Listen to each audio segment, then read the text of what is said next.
We are learning new details tonight on a police chase that took officers all the way from Carolina Beach to just north of Monkey Junction. It's the second police chase in Carolina Beach in just 1 week.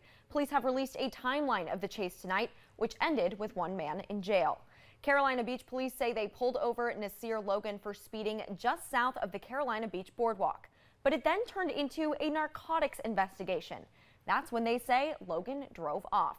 He turned down a dead-end road accidentally, and while trying to turn back around, struck a Carolina Beach police vehicle head-on. Logan continued to drive all the way through Monkey Junction, but just north of the area, he got out of his car and started running. There's video of that moment right now. Police say he ran through a townhome, then circled back to the road, where he then tried to enter an officer's vehicle.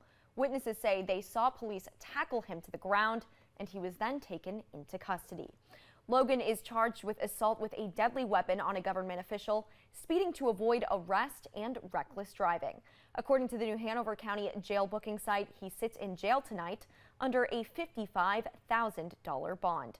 And as we said, this was the second high-speed chase in Carolina Beach this week alone.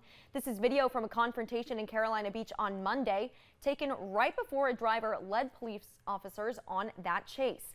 Neighbors say the driver in that video is Briggs Smith. Smith is now facing a long list of charges. The woman who recorded this video tells us she will never be able to unsee that scary moment.